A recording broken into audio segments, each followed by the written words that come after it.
I didn't break his ribs because he touched my wife. I did it because he looked me dead in the eye, his hand still up her skirt, and said, "She's mine now." And the worst part? She didn't even flinch. Let me rewind just a bit. It was a Friday, light traffic, early clock out, and I thought, hell, this is a sign, a chance to surprise my wife. We hadn't had a real night together in weeks. She kept saying work was nuts, late-night strategy meetings, marketing pushes, team dinners, whatever the hell that meant. "My boss needs me all weekend," she'd whisper, slipping on her heels, already halfway out the door, always smelling, like some cologne that sure as hell wasn't mine. Still, I wanted to believe her. That morning she told me she'd be at her boss's condo for some evening planning session with her team. Just work, nothing sketchy. I kissed her goodbye. Watched her hop into that Uber with a bounce in her step and a smile that felt too damn cheerful. Something was off. I felt it in my gut, but I didn't say a word. 3 hours later, I pulled into the garage of a swanky downtown high-rise. I had her favorite Thai takeout, a bottle of wine, and even brought her fuzzy gray slippers, the ones with wifey embroidered across the top, because I still believed she was worth it. The concierge tried to stop me. "She's in a private meeting, sir." "I'm her husband," I said, walking past like I owned the place, up to the 29th floor, Suite 2903. The elevator dinged. I stepped out into silence. But then I heard it. Laughter. Hers, flirty, high-pitched. Fake as hell. A sound I hadn't heard from her in months, and his, deep cocky, full of smug satisfaction.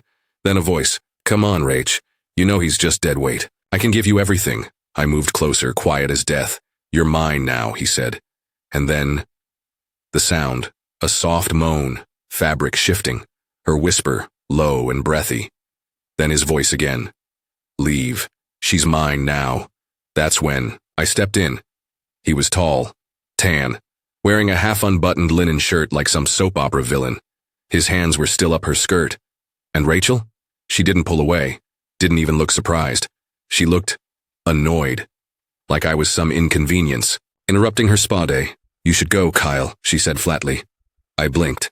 "You serious right now?" The guy, his name was Trent by the way, smirked like he'd already won. "You heard her, she's made her choice. Walk out like a good little boy, or face me like a man." And I did. I don't remember the order of it all.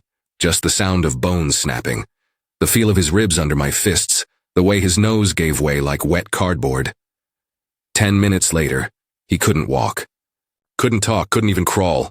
There was blood on the marble, a lot of it. Rachel screamed at me, not out of guilt, not in horror. She was mad I ruined her promotion. "You ruined everything," she shouted, mascara running, eyes wild. "He was going to promote me, Kyle. Do you have any idea what you just did?" I looked down at the mess on the floor.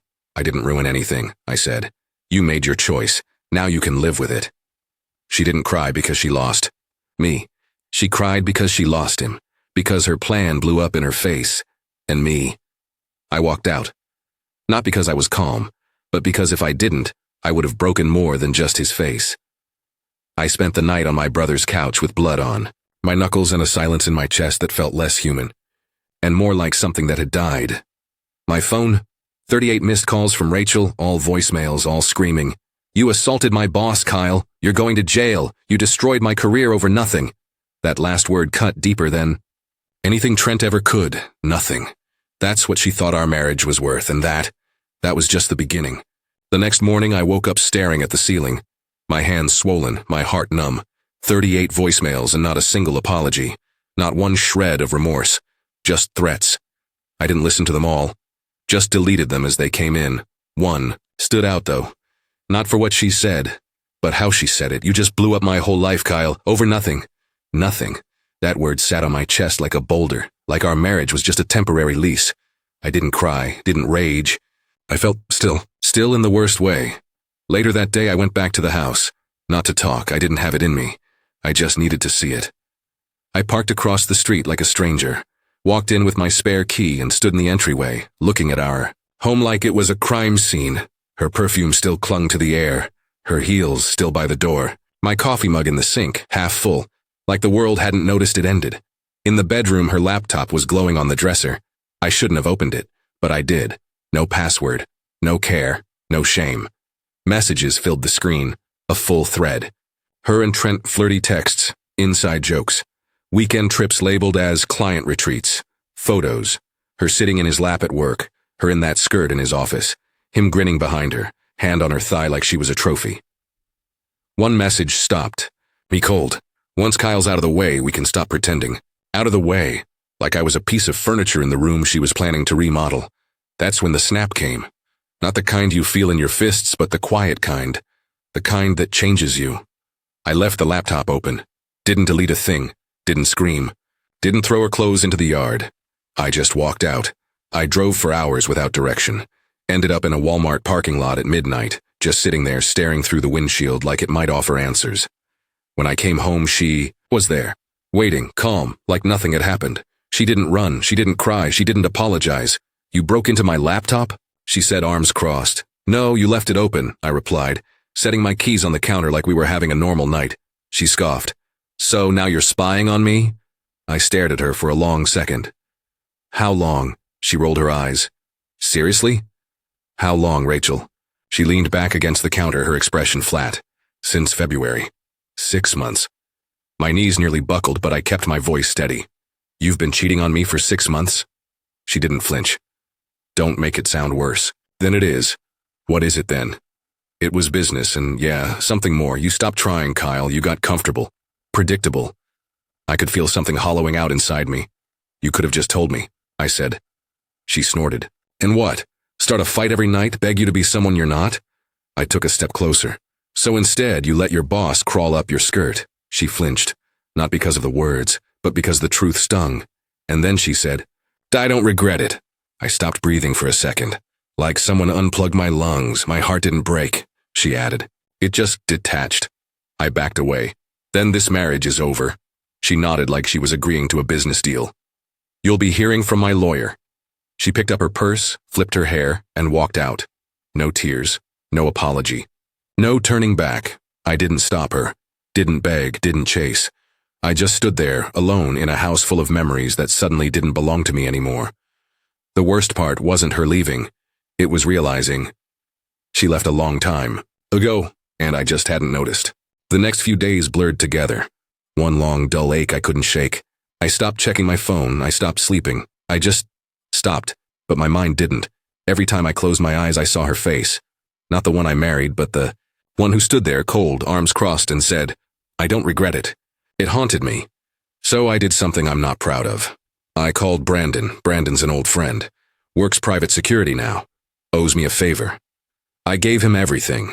Rachel's number, her email, even her old MacBook I'd forgotten she left. The attic. He didn't ask questions. Just said, give me 48 hours. When the folder hit my inbox, I stared at it for a full minute before I clicked. God help me, I wasn't ready. There were 2 other men, not just Trent. One from a conference. In LA, a sales exec. Another was a trainer from her gym.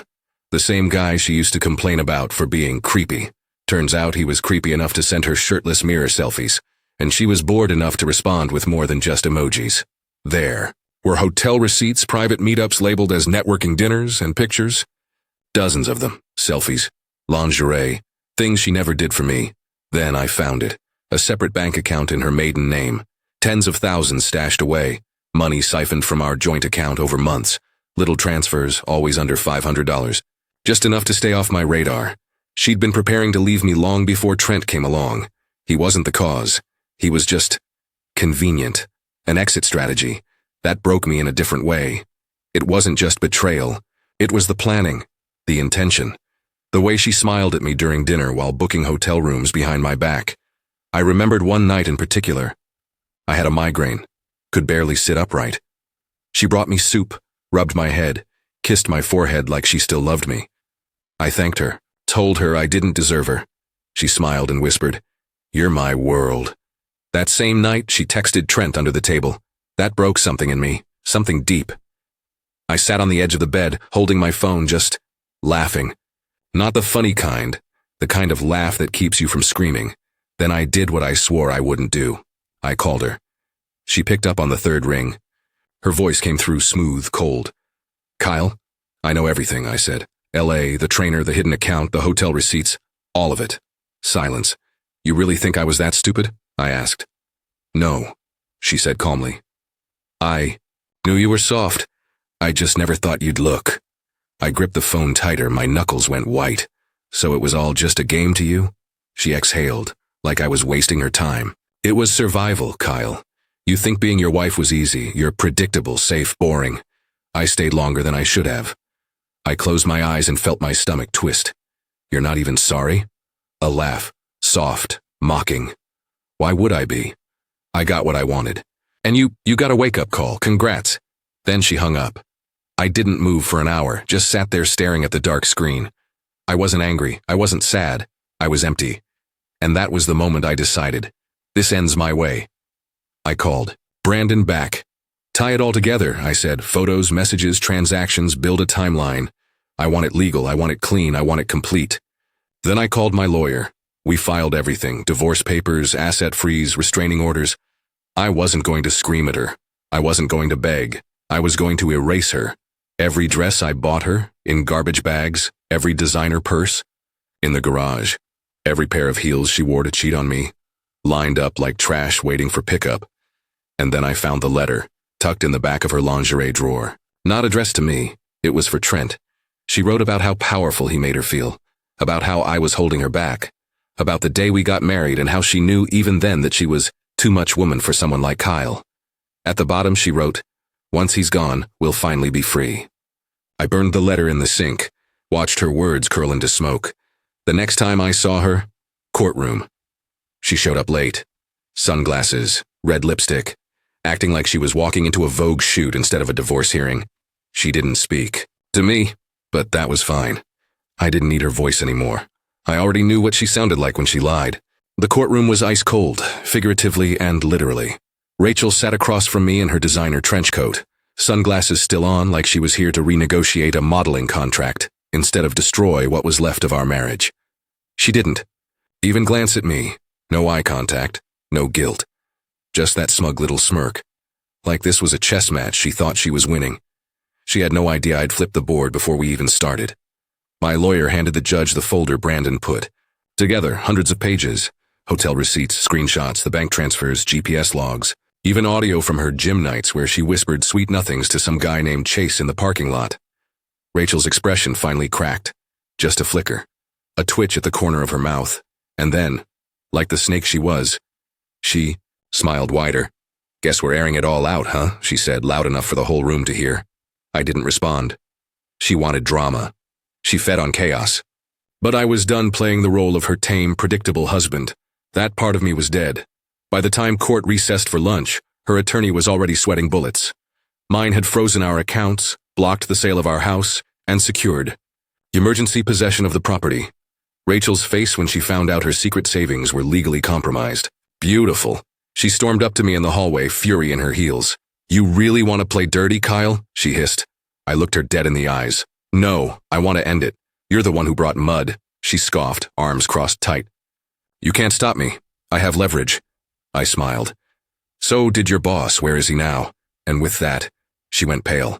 Because Trent, he was out. Not just fired, obliterated. A week before the court date, HR opened a full investigation. Turns out Rachel wasn't his only mentee. Multiple women had come forward with complaints.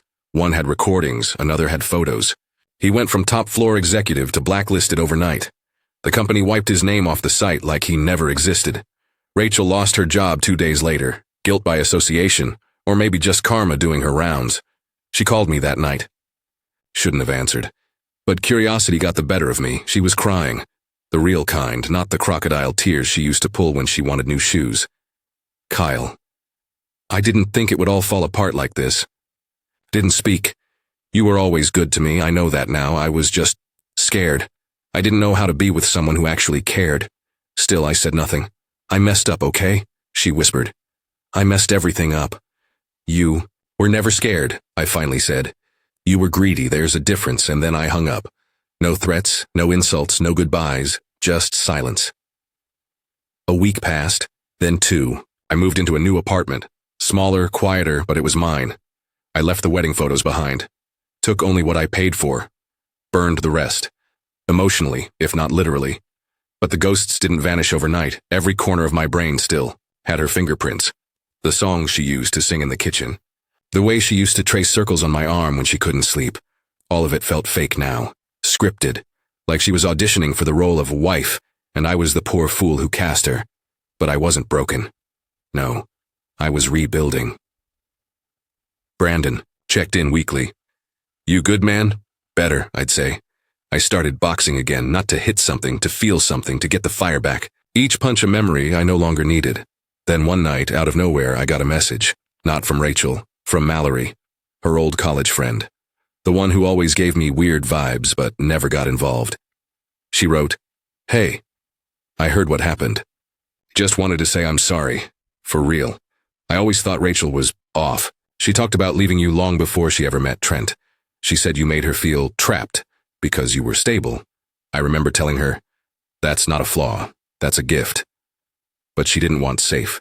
She wanted chaos. Read that message 5 times, then 10. It was like someone hit rewind on my entire marriage and whispered, none of it was real. It was always going to end. Not because I'd changed, but because she never wanted anything she couldn't ruin. And in that moment, I felt something new. Not rage, not grief, relief. Because for the first time in over a year, I wasn't asking, what did I do wrong? I was finally asking, what can I do next? Weeks passed, but Rachel still found ways to crawl back into my life. Through text, email, mutual friends with accidental updates. She even sent a long rambling message one night. I just miss us. I didn't realize what I had until I lost it. Trent wasn't who I thought. Everything fell apart. I didn't respond. I didn't even read the last paragraph, because it wasn't regret. It was panic. She didn't miss me. She missed the safety net, the stability. The man who covered her rent when she forgot, who fixed the water heater, who brought her slippers and wine and trust when she didn't deserve any of it. But I was done saving her. I archived the email like it was an obituary and moved on. My lawyer finalized everything, property split, bank freezes, and a clause that barred her from touching a cent of my retirement. She'd get what the court allowed and not a penny more.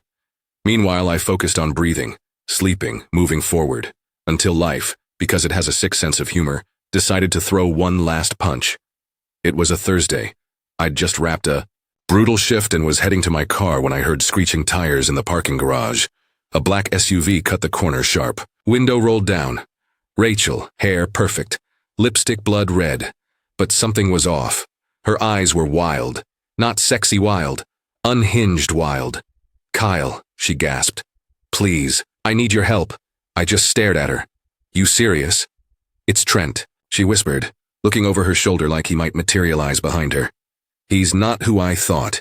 He's been following me, watching me. I think he bugged my apartment. I took a step back. So, you cheated on me with a psycho and now I'm supposed to rescue you? Her voice cracked. You don't understand. He's dangerous. I nodded slowly. Actually, I do understand. I met him. And if he's as weak now as when I folded him in half, I'd say you'll be just fine. Tears welled up in her eyes. But I'd seen those before. She cried like it was an Olympic event. Like she practiced in the mirror. You said you loved me once, she whispered. I nodded. Yeah, once, before I figured out who the hell you really were. I turned and walked away. Didn't stop. Didn't look back. She called out something. I couldn't hear it. Didn't care. Whatever mess she was in now, she built it brick by brick, let her live in it. A week later, the truth came out. Not in whispers, but in headlines. Turns out Trent wasn't just a scumbag. He was connected to shady offshore accounts, harassment lawsuits, and something even nastier. Blackmail, corporate implosion, full investigation. Rachel? Right in the blast radius. Her emails, her involvement, her little weekend client retreats. They weren't just immoral, they were illegal. She was fired. Publicly, her name circulated on every HR forum in the industry. No one would touch her now, not for PR, not for risk. She went from rising star to radioactive overnight. That would have been enough for most people, but not for Rachel. She tried again, this time in person. Showed up outside my apartment building, tired eyes, no makeup. She looked human. I didn't open the door, just cracked the window. You need to stop, I said. I just want to talk. No, you want a reset button. I'm scared, Kyle. You should be, I said. You lost everything because you treated everyone like they were disposable. Guess what? We moved on. Then I asked her something that stopped her cold. Do you even know who you are without someone to use? She didn't answer. I shut the window and walked away as she stood there, finally speechless. That night I opened a bottle of wine, not to drown pain, but to celebrate freedom. It was over. all of it. But one thing still burned in my chest. She didn't just cheat. She didn't just lie. She planned it. Every dinner, every fake smile, every kiss on the forehead. She was calculating, playing the long game. And I was her ATM, her therapist, her stand-in husband until something shinier came along. But here's the twist she never saw coming. I learned from her. I watched her manipulate. I watched her twist people. And I learned how to spot it. The sudden phone flips. The weird new friend at work. The way I'm just tired really means I'm emotionally checked out but don't want to admit it yet. Rachel thought she broke me. She didn't. She revealed me. And now I was ready for something real. I hadn't thought about Rachel in weeks. Seriously. No late-night spirals, no scrolling through old photos like a sad cliché, no checking her socials. She was gone. Not just from my house, from my mind. But life, being life, had one final encore. Ran into her in the most unexpected place, aisle 6 of a damn grocery store. I was grabbing oat milk and eggs, living my newly peaceful post-hell life. Then I heard it. Click, click, click. Those heels. That walk. That sound I used to associate with comfort. Now, it made my spine stiffen. I turned, and there she was. Rachel. Same polished look, same overdone hair, but different. She looked smaller somehow, worn down, like gravity had finally remembered to pull her back to earth. Her eyes locked on mine. A second of silence, the kind that hums, not because of emotion, because of awkwardness, like bumping into a ghost you buried. She gave a weak smile, one that didn't reach her eyes. "Hey," she said soft. I nodded, nothing more. Just a nod. Then I turned and walked away, not out of anger but because she no longer mattered. I finished my shopping, walked out into the sun, and for the first time in a long, long time, I didn't feel like someone crawling out of a wreck. I felt like someone who survived. And then, something unexpected happened. I got a call from my lawyer. Apparently, Rachel had never fully closed her final appeal on our property division. She tried to file an amendment. Claimed I hid assets, which of course was a lie. What she didn't know was that I had documented everything. With timestamps, third-party statements, and even audio. I wasn't just prepared, I was bulletproof. So, I said, let her bring it to court, and she did. But this time, I didn't just defend myself. I countersued. Defamation, fraud, malicious intent to destroy reputation. I brought witnesses, a paper trail. I even brought in one of Trent's former assistants who, surprise, had also been involved with Rachel and was more than willing to spill. The judge saw right through her act, ruled in my favor. Again, not only was her case dismissed, she was fined, publicly, and as she sat in the courtroom, face flushed, jaw tight, she finally understood. I wasn't the predictable husband anymore. I was the man who'd learned how to turn heartbreak into firewood. And now I was burning the whole damn house down. She stormed out of the courtroom without looking back. I didn't watch her go, because I had someone else on my mind. Her name was Camille. We met at a bonfire Brandon invited me to. No drama, no pressure. Just soft conversation and late-night laughter. She didn't ask for my past, but when I offered it, she listened. No pity, no gasps, just understanding. She didn't try to fix me. She just made space for me to fix myself. She never flinched when I talked about the worst days. She just took my hand, looked me in the eye and said, "That's some dark water you swam through." And I smiled. Yeah, but I made it to shore.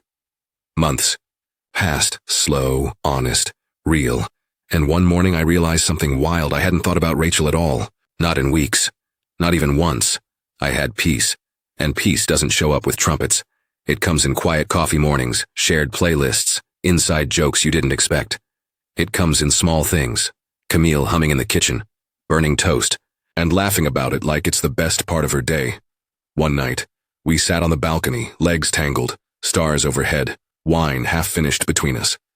She leaned her head on my shoulder and whispered, "You ever think about her anymore?" I didn't even pause. "No," I said. Not with pain, not with anger, just nothing. She smiled. Good. I kissed her forehead. Not because I needed to, because I wanted to. Because this wasn't a performance. It was peace, honest, earned. And here's the part I didn't see coming. Rachel? She tried one last move, a letter, handwritten. Showed up in my mailbox one Saturday, no return address. Inside, she wrote, "I miss who we were. I miss who I used to be with you. I wish I'd known then what I know now." I read it once. Then I lit a match, Watched it burn in my sink, curl to ash like everything else she touched. She wanted closure. I gave her fire. And now? Now I sleep easy.